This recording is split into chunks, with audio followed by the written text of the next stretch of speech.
Assalamualaikum warahmatullahi wabarakatuh. Bertemu lagi dengan saya Muhammad Naufal.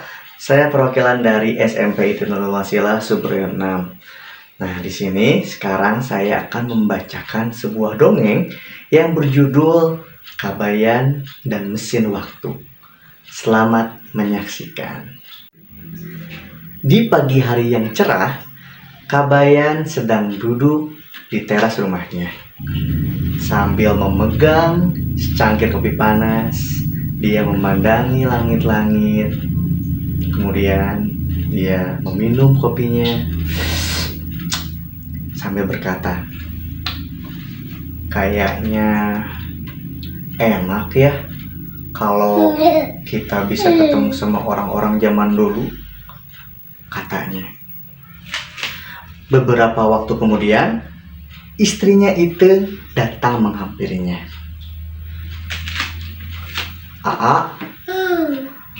Aa teh atuh meuli calik wae. Kerja atuh yuk, cari kerja, jangan diem aja. Kabayan pun membalas istrinya tersebut. Iya, Aa juga ini lagi usaha.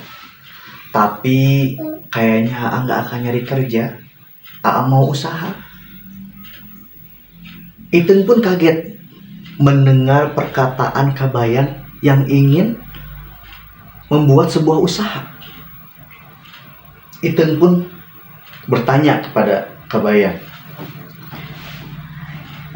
"Iten tahu Aa teh pintar, Iten tahu Aa teh kreatif. Tapi Aa teh mau usaha apa atuh? Kita kan tidak punya apa-apa."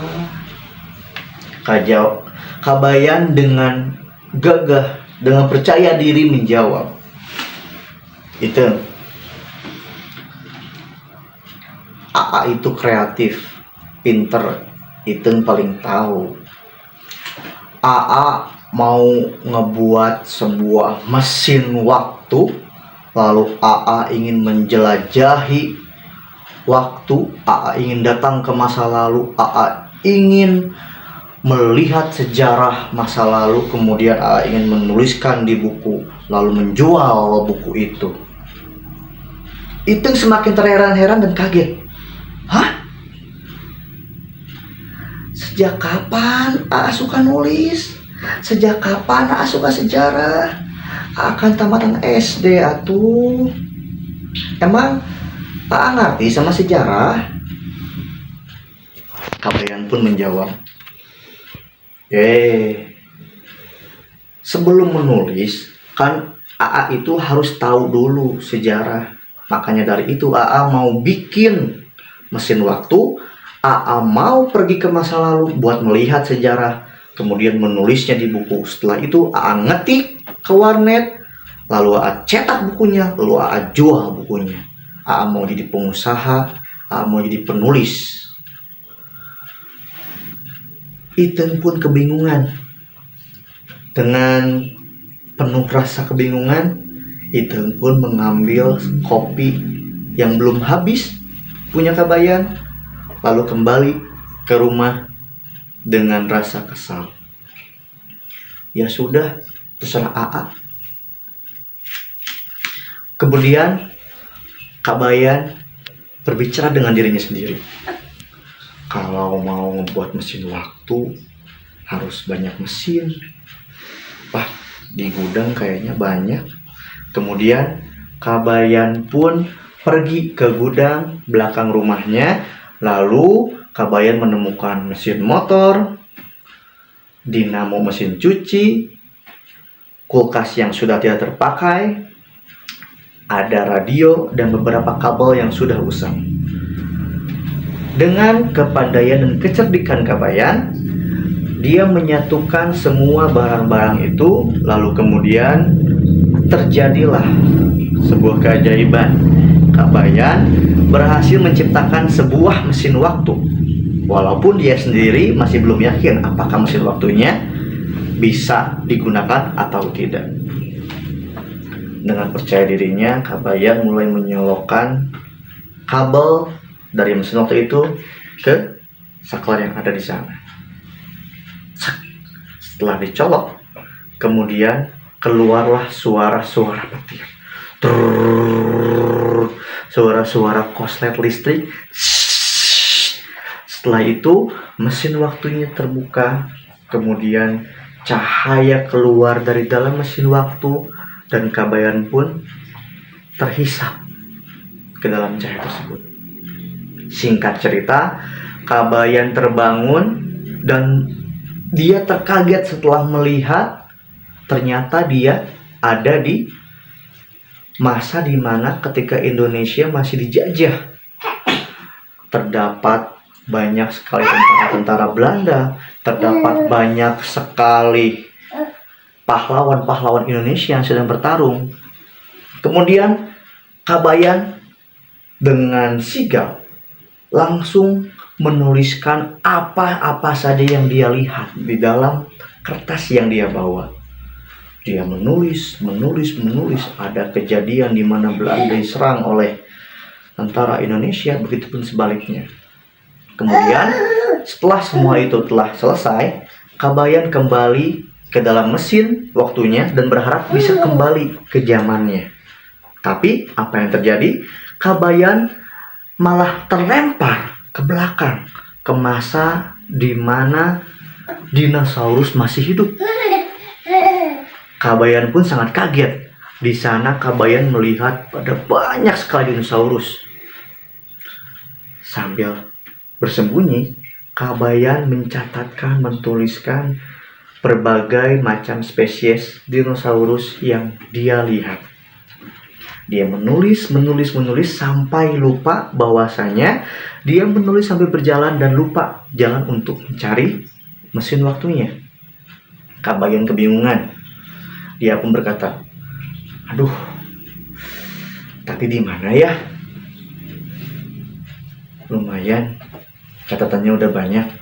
Tapi sekarang mesin waktunya di mana ya? Aduh." Seketika dia melihat sesosok makhluk seperti manusia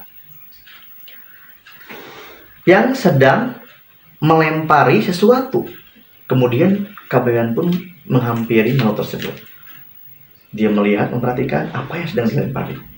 Ternyata dia sedang melempari mesin waktu yang tertutupi oleh banyak sekali akar tumbuhan. Kemudian Kabayan berusaha untuk mengusir makhluk tersebut.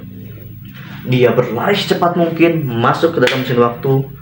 Dia memukul mesin waktu dan berkata dalam hatinya, "Aku mohon, aku ingin pulang. Aku mohon, aku ingin pulang. Aku mohon, aku ingin pulang."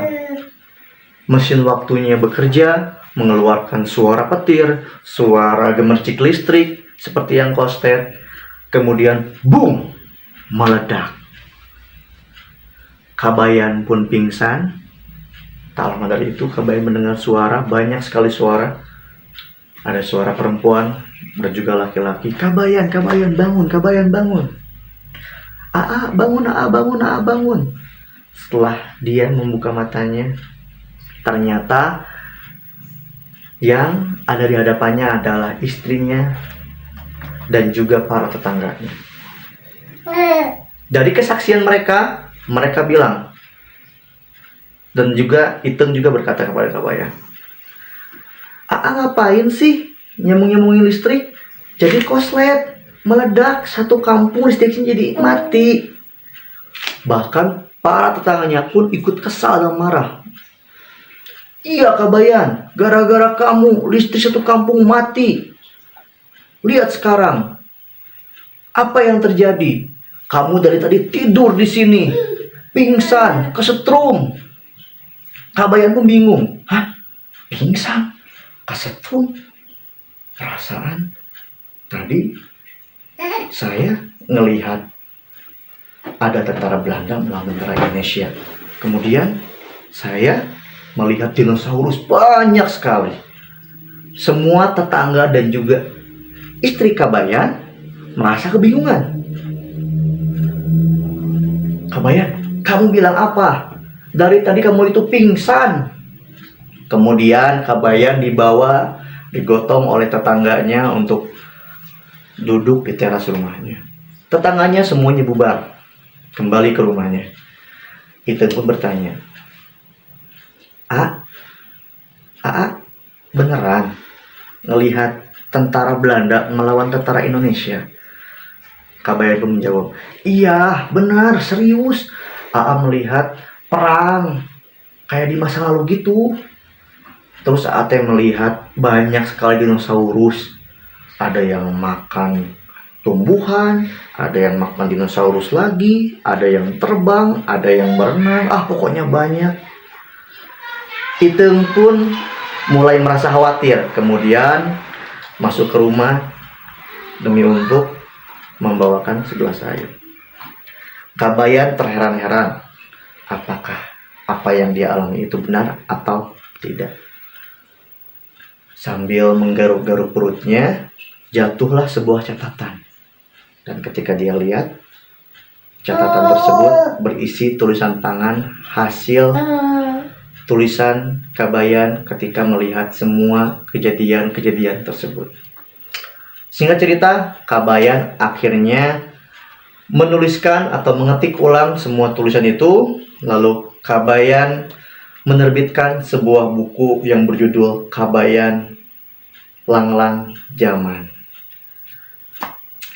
Oke, sekian cerita dari saya. Mohon maaf jika ada sedikit kesalahan. Terima kasih atas perhatiannya. Assalamualaikum warahmatullahi wabarakatuh.